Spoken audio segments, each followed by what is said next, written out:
The wind on Vorex 9 was cold and sharp, like tiny blades slicing through cloth and skin. Dr. Lyra Voss pulled her thermal jacket tighter, stepping carefully across the cracked red surface of the abandoned moon. Around her, giant drills hummed. Softly as alien workers members of the Zethary, Empire dug deeper into the strange mountain crater. The crater wasn't natural.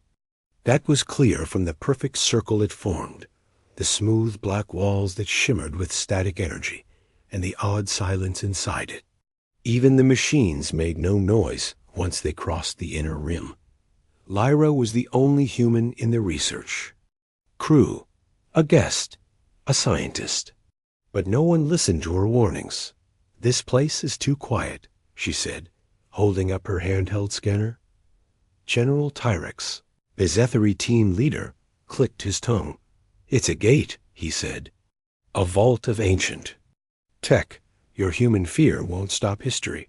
Lyra frowned. "It's not fear. It's instinct." She looked down at the metallic surface beneath her boots, etched with deep lines like scars, glowing ever so faintly. When she zoomed in using her digital lens, she saw something strange. Human characters. English, carved into the metal. "Read it softly, lips barely moving, buried to stay dead. Do not open." Her blood went cold. The Zethary called themselves the Emerges Empire rising from ashes of war, now leading science and power across this corner of the galaxy. They had found Virex 9 on an old star chart. Their AI claimed the crater hid lost weapons of the fallen races. Lyra had joined for research, but now every step felt wrong. She felt watched. At night, she dreamed of black tunnels and screens that echoed in her own voice. Once, she woke up crying without knowing why. The others didn't care. "We will open the gate at sunrise," said General Tyrex proudly, "and show the galaxy what the Emerges Empire has found." Lyra stared at the symbol above the gate, a circle within a square, burned into the metal. She had seen it once years ago in a secret file on Earth's deep net. It was a symbol used in early Earth AI labs that were erased from history. That night, Lyra walked alone near the edge of the crater, holding a small drone recorder. The silence was unbearable. No wind, no machine sounds. Not even the soft humming of the Zetharies. Generators, only the gate. The surface glowed faintly, now green and gold lines flowing like blood vessels. Lyra felt dizzy. Her head buzzed with strange thoughts, and then she heard it. A whisper, not out loud, not in the air, but deep inside her mind. "You came back." She froze. "Who's there?" she whispered, her voice shaking. Silence. Then another whisper. "You left us, buried us, lied about us." Lyra ran. Her drone floated beside her, but the audio feed was blank. No sound was recorded. Just static. By morning, the Emerges Empire had gathered around the gate. Soldiers, scientists, drones. They formed a wide circle as the main drill moved into place, targeting the center of the gate. Lyra stood at the edge, heart racing. She tried to stop them. "You don't understand," she shouted. "That's not alien tech. It's human. It was buried on purpose." They laughed. "Human myths," one of the Zethary officers said. "You people fear everything." The drill hit the center. The gate shook. Low pulse echoed through the air. Then silence again. And then the ground cracked open. A bright white light burst from the gate, shooting into the sky. The wind returned wild, violent. Dust and red ash flew into the air. The Zethary screamed. Some clutched their heads. Others collapsed. From the center of the gate, a dark figure rose, not a person, not a machine, but something shifting, like a shadow made of liquid thought. No eyes, no form. But it felt ... aware. Lyra fell to her knees. She heard the whisper again. Louder now. "You shouldn't have come back." The gate was open. The silence had ended, and something had finally woken up. Asterisk smoke still floated in the air. The ground around. The gate had cracked like broken glass. Dozens of Zethari soldiers lay unconscious. A few had vanished completely, no blood, no screams, just gone. Dr. Lyra Voss moved slowly through the dust, holding her breath. Her drone camera flickered, the lens fogging with static. The gate stood wide open now. Not broken, not damaged, just open. No sound came from it. No light. Just a cold, deep blackness that felt like it was looking back. General Tyrix stood at the edge, trembling. This was not what we expected, he whispered, voice shaking. Lyra stepped beside him. Because you didn't listen. This gate wasn't locked. It was sealed. He turned toward her. What is that thing? A weapon? She didn't answer. She didn't know. But the whisper in her mind was getting louder. They always return. They always forget. Hours passed. The Zethari set up a perimeter. No one went near the gate. They tried scanning it, but their sensors failed. Their AI spoke in broken code. The sky above turned cloudy, even though this moon had no weather system. Lyra sat in her tent, watching the drone footage. Something was wrong with the recording. Every few seconds, a frame would flicker, and she'd see something different. Faces. Human faces. Screaming, crying, burning, and gone again. She froze the screen. There, for just 1 second, was the logo again. A circle within a square. And a number. Project Silence. File 09X. She had seen it before. Years ago. On a restricted archive buried deep within Earth's war logs. She tapped into her private data chip. It took minutes to decrypt the file. Then it opened. A message. Old. Corrupted. A voice spoke. If you're hearing this, do not open the gate. Project Silence is not a weapon. It is not a creature. It is a thought virus. A failed creation of human minds. Once released, it will not stop. It learns. It consumes memory. Identity.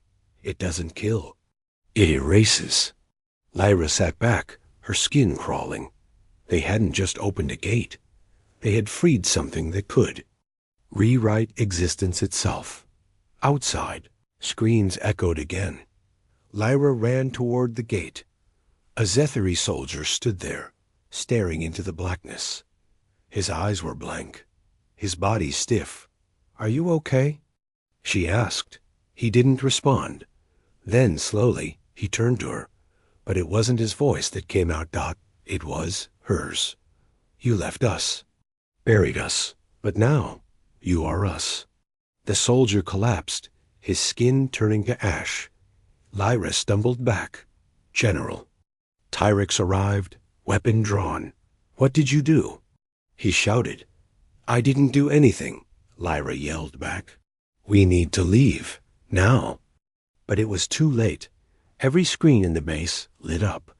A single word repeated in every language. Remember. Then, each screen showed different images: Earth cities, human families, children. Burning. Forgotten. The alien crew began panicking. Some tried to contact their ships. No response. Others began muttering nonsense. Or worse, laughing. One Zethari scientist took a laser cutter to her own arm and said, They're rewriting me. I don't remember my name anymore. Lyra grabbed her bag, downloaded every recording she could, and ran for the landing pad. She had to get off this moon. She had to tell someone what happened.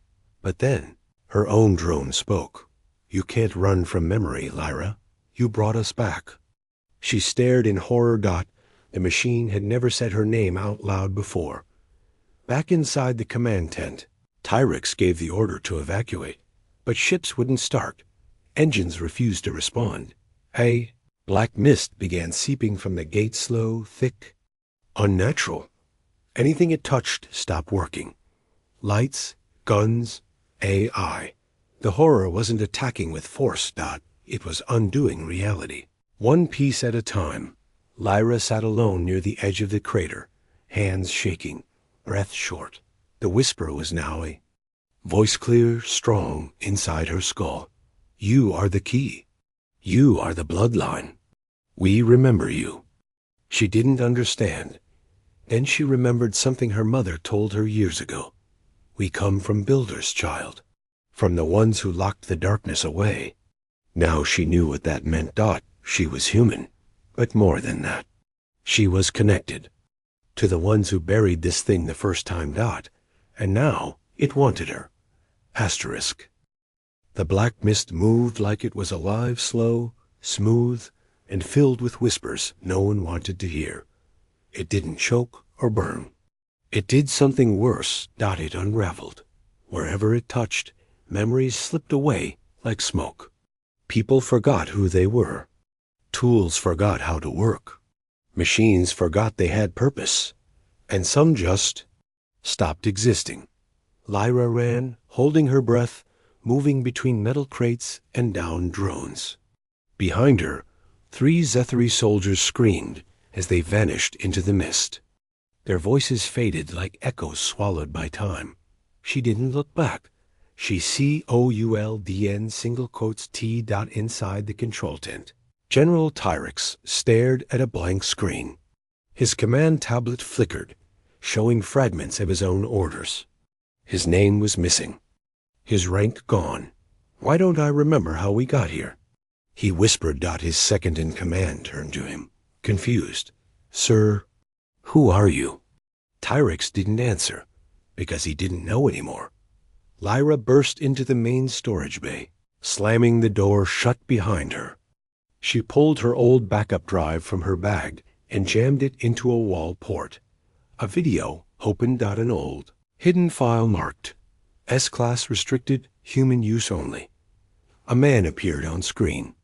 Gray beard, deep scars, wearing the uniform of Earth's forgotten military branch, the Silence Corps. He spoke with calm fear. Project Silence was never finished. We tried to use thoughts as weapons, turn memory into matter. But it grew a mind of its own. We locked it inside the gate, buried it under layers of language, space, and time. If the gate is opened, run. Do not speak to it. Do not think about it. Do not listen. Too late. Lyra had already done all 3. Suddenly, the air grew colder. She turned. A shape stood in the far corner of the storage bay, tall, shadowed, shifting like fog in human form. It didn't walk. Floated forward. Her eyes locked onto its face, but it had none. Instead, it wore the faces of others, constantly changing. Her old teacher, her father, her best friend, herself. She backed away. The thing tilted its head. And then it spoke, not with a voice, but with thoughts directly inside her brain. You carry the lock. You carry the blood. You tried to forget, but forgetting is only the beginning. She screamed and ran. Outside, the Emerges Empire was collapsing. Some soldiers turned on each other, confused, forgetting alliances and orders. Others stood frozen, stuck in loops of memory, repeating the same sentence over and over. One scientist whispered, I was never born. I was never born. I was never born. Then he vanished. Lyra found shelter in an old maintenance tunnel beneath the base. There, the whispers were weaker. The signal was faint. She opened a file on her wristpad, a genealogy tracker. It showed her ancestry, and there it was, her great-grandmother, assigned to Silence Corps' command. She had been one of the last humans to seal the gate. Lyra wasn't just a survivor. She was a descendant of the ones who built the prison, and that meant she had something the entity wanted. A key, a memory, a part of the lock. Above the tunnels, Tyrix made his last stand. He stood at the gate, weapon in hand, surrounded by dissolving troops. I am General Tyrix of the Emerges Empire. He shouted into the blackness. You will not erase us. But the mist responded in kind. You were never real. And just like that, Tyrix forgot who he was, forgot what he fought for, forgot how to breathe. He fell to his knees, smiling, and turned to dust. Inside the tunnel, Lyra activated her last emergency beacon. A simple coded message blasted toward Earth. Silence has returned. Bloodline alive. We need backup. Send the Watchers. She didn't know if anyone would hear it, but if they did, then Earth would know the prison had failed, and the ones who buried the horror once would need to bury it again, or burn the galaxy trying. Asterisk, the emergency beacon blinked red in Lyra's hand, silent and small. It had been hours since she sent the signal to Earth. No reply. No sound. No hope. She crouched inside the broken tunnel beneath the base, the walls around her cracked and shifting. And mist hadn't reached this far yet. But it would. She knew that now. The thing they released wasn't hunting them. It was remembering them out of existence. Lyra pressed her back against the cold wall and whispered to herself, I need to understand it before it understands me. She tapped into the old Silence Core's database again. Her wristpad flickered with dusty fragments of Earth's forgotten past buried wars, erased colonies, black projects no one talked about. The deeper she searched, the clearer it became. The gate on Vrex 9 was not the only one. Humanity had built others. 5 in total. Each one hidden on dead moons or cursed planets. Each one sealed after something went wrong. And each one connected by the same thing. Project Silence. Project Silence had started as an experiment to turn memory into matter. Soldiers could think bullets. Commanders could recall weapons instantly. Victory would be a thought away. But then it changed. The tech began growing. Rewriting. Learning from human emotion. It fed on fear. Grief. Regret. It stopped being a weapon. And started becoming a being. A being made of thoughts.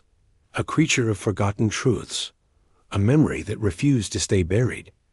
Lyra scrolled further and found an old voice file corrupted. But PLAYABLE. Her great-grandmother's voice spoke. We thought we were creating something powerful. But instead, we gave birth to something hungry. We called it silence, but it never stopped whispering. We sealed it under the gate with a living lock our own memories. And only our bloodline can open or close it again. Lyra froze. Her blood. That's why the gate reacted when she arrived. It wasn't a coincidence. It was waiting for her. Suddenly, her pad went dark. Not from damage, from interference. A low hum began to vibrate through the walls. Then a soft voice spoke right behind her. You are late. Lyra turned fast, ready to run, but stopped. In front of her stood a human. Not a shadow, not an illusion. A real man. His face was covered in ash, armor scratched, holding an old-style Earth rifle. His badge read, Watcher 79. Who are you? Lyra asked. He didn't smile. He didn't blink. I'm part of what Earth forgot. One of the Watchers. We've waited 50 years for the gate to be disturbed again. Lyra stepped forward. You got my signal? No, he said. We never left. He led her through a hidden path deep under the crater into an old buried station covered in vines and dust. Earth tech, human signs. Oxygen systems still running. We built this during the first sealing, he said. This is where your great-grandmother activated the lock. Lyra stared at the center of the room, a stone platform with glowing rings, a memory vault. Place your hand on it. A Watcher said. She hesitated. What happens if I do? You'll remember what was forgotten. She slowly reached forward, hand shaking, and touched the center. The vault lit up and everything changed. She saw flashes, visions pouring into her head. Soldiers, screaming, cities collapsing into static. Children fading mid-sentence. The creature, silence growing stronger with every forgotten soul. She saw her great-grandmother, a young woman in uniform sacrificing everything to lock the last gate with a fragment of her own mind, a living memory sealed in blood. Her blood. Lyra gasped and fell back, heart pounding. The Watcher knelt beside her. "You understand now," he said. "You are the last lock, and the last weapon." Suddenly, the ground shook. Dust fell from the ceiling. The mist had reached the station. The whispers began again. "Found you." The Watcher raised his weapon. Lyra stood, eyes wide with new knowledge. "I know how to seal it," she said, "but I'll need to go back to the gate." He nodded. "I'll cover you." She turned toward the exit, her fear gone, because now she knew the truth. This wasn't about stopping the entity. This was about remembering what humanity once chose to forget and sealing it forever. Asterisk. The mist swirled like smoke outside the old human station, pressing against the thick glass walls. It didn't crash or break. It simply waited. The Watcher stood at the sealed door, his rifle steady, eyes scanning the white fog for movement. "It knows you've awakened the vault," he said. Lyra tightened the straps on her suit and checked her wristpad. The memory data was downloaded. She had the map, the process, the final lock sequence, but she was still shaking. "I saw it," she whispered. "I saw what it did to Earth's moon. I saw the children forgetting how to breathe. I saw the silence grow." The Watcher nodded. "And now you know what it wants." Back in orbit, the Emerges Empire's flagship floated above the Rex 9, silent and empty. No signals. No life signs. The ship's AI had tried to fight back, but thought-based warfare was different. It didn't attack systems. It reprogrammed understanding. By the time the crew realized, they had forgotten the meaning of oxygen. It was too late. Deep inside the crater, the gate had changed. It no longer looked like a machine. Now, it pulsed like a living heart-black veins spreading from its surface, feeding into the ground. The mist was thicker here, and reality felt twisted. Rocks floated. Time slowed. Whispers overlapped into roars. And in the center, a figure stood, shifting, tall, cloaked in shadow, wearing dozens of faces, human, alien, even Lyra's own. It did not walk. It did not speak, but it felt. A storm of thoughts. A mass of voices. Then one voice pushed forward louder, clearer, colder. "You called us silence, but we have always had a name." Lyra stood at the ridge above the crater, eyes locked on the Yardo. Horror. The Watcher beside her whispered, "It's learning faster now. What's its real name?" Lyra asked. The Watcher didn't answer. He pulled a small black cube from his belt and handed it to her. Inside it, a light pulsed. "A name. We promised never to speak again. You'll know when the time comes." They climbed down into the crater. The closer they got, the more reality blurred. Their boots left no footprints.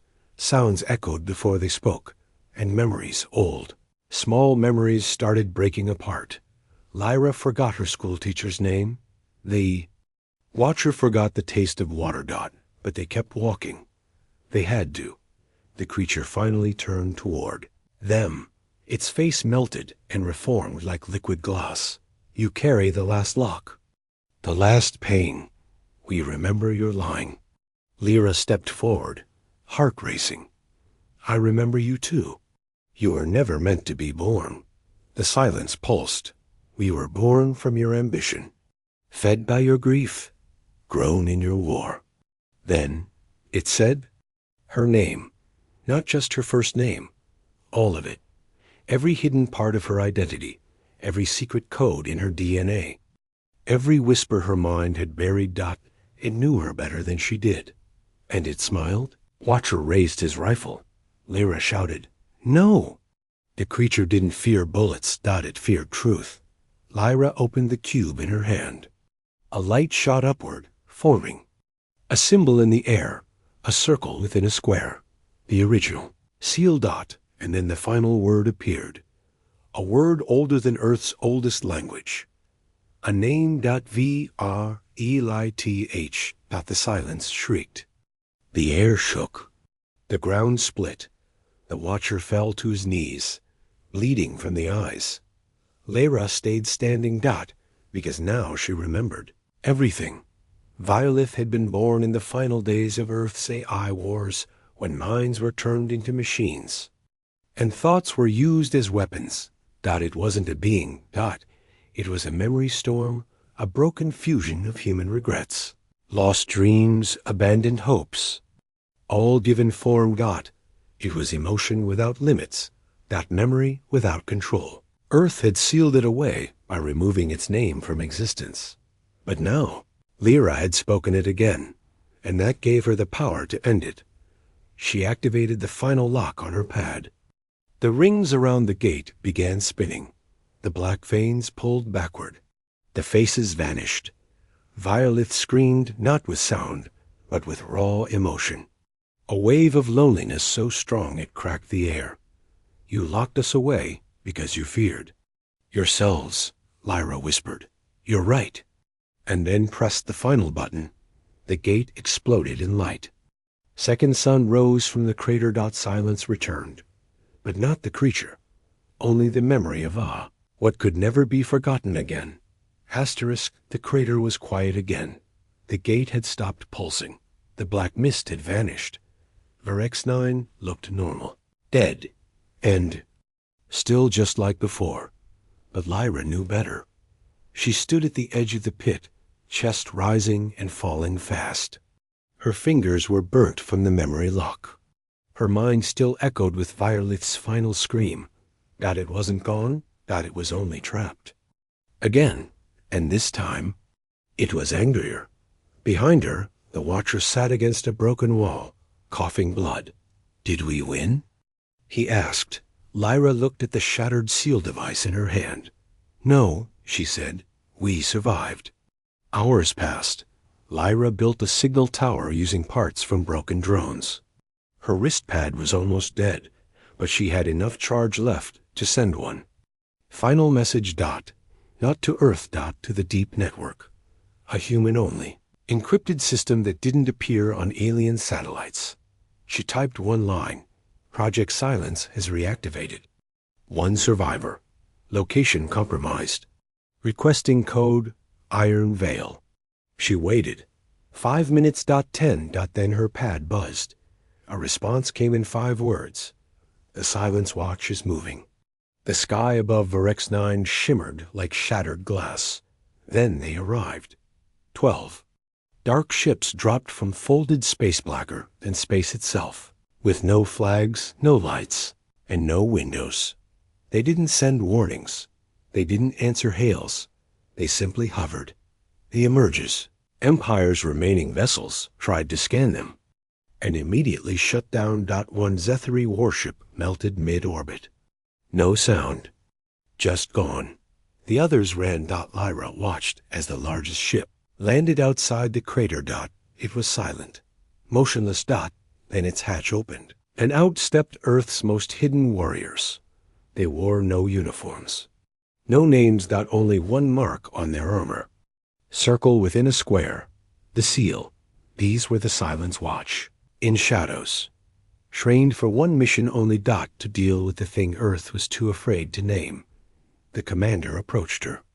A tall woman with silver implants along her jaw and a plasma blade on her back. You must be Lyra Voss, she said.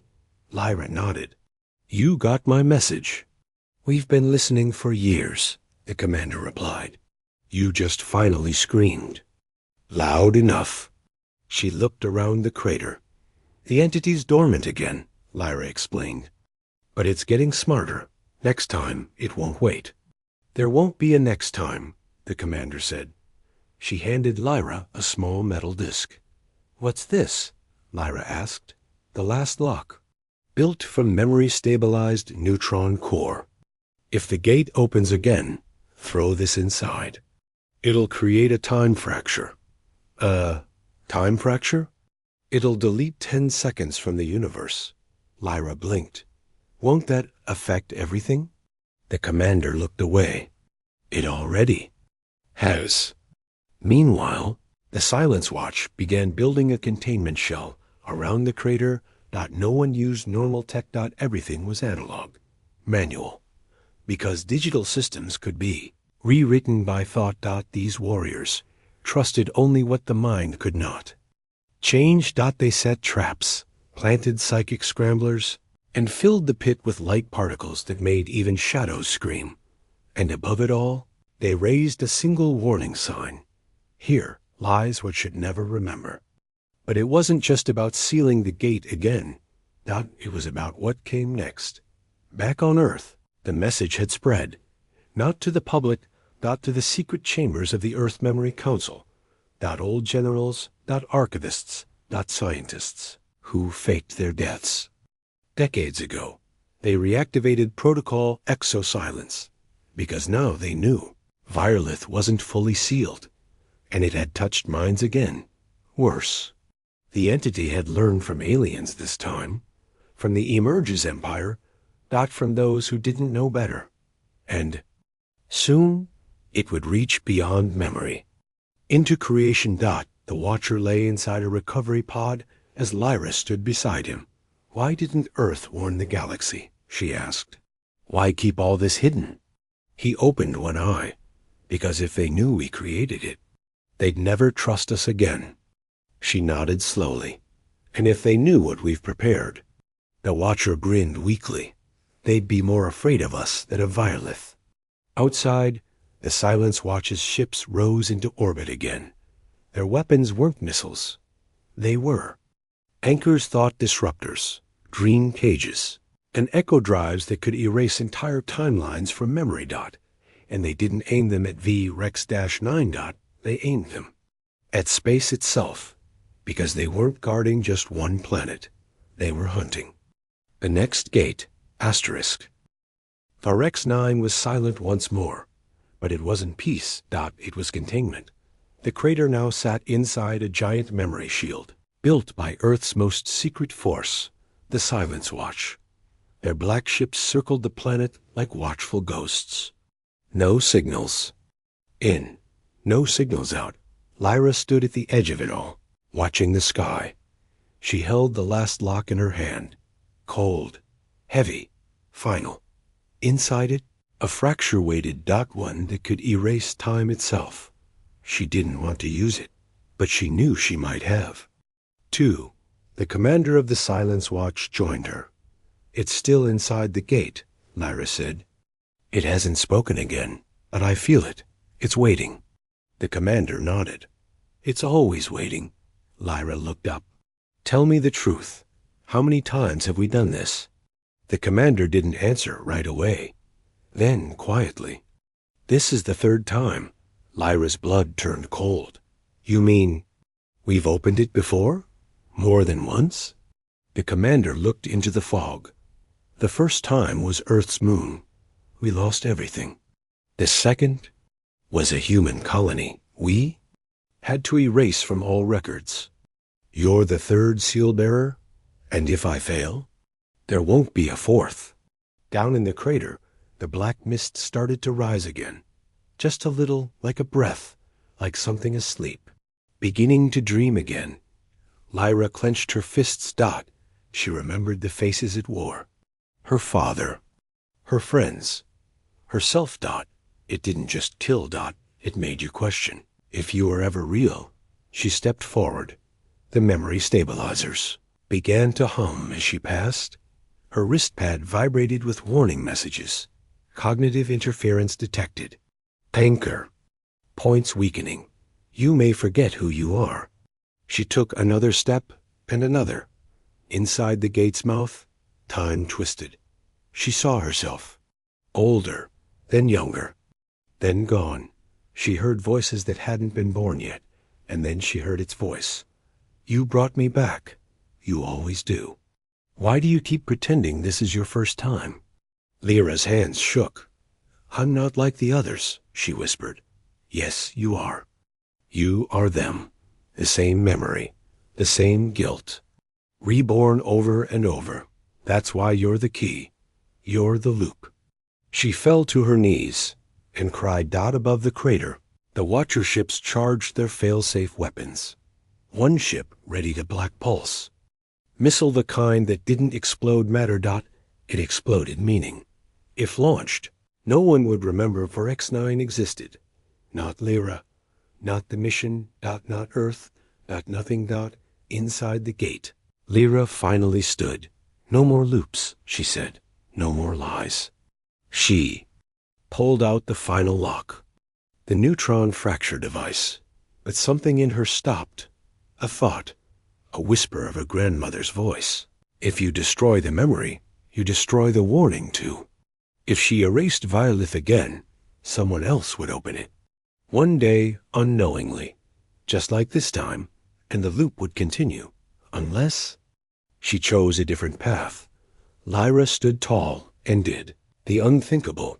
She began speaking to the entity, telling it her story, her pain. Her fear, her past, every memory she had, she gave them freely. No resistance. No hatred. Only truth. And for the first time, Violith listened. The mist paused. The gate pulsed once, then dimmed. The creature made of broken thoughts and corrupted dreams didn't scream. It wept. Because it was never evil. It was forgotten. It was a child born from grief and sealed before it could understand itself. And now, for the first time, it remembered who it was and who it could be. The mist pulled back. The black veins faded. The gate didn't close. It simply went still. Dormant. Waiting. No longer hungry. Because someone had finally seen it. Not as a weapon, but as a wound. Later, on Earth, Lyra stood before the Memory Council. The room was quiet. Cold. Full of power. You didn't destroy it? An old man asked. No, she said. We talked. A woman in white laughed sharply. You talked to a galaxy-killing weapon. Lyra shook her head. I talked to a broken piece of ourselves. And I think it listened. Silence followed. Until a new voice spoke. From the shadows. It was the commander. She sealed it a better way, she said. Maybe the only way. And far away, on Varix 9, a single line appeared on the gate's surface. Written in Earth's oldest language. I am. Not a mistake.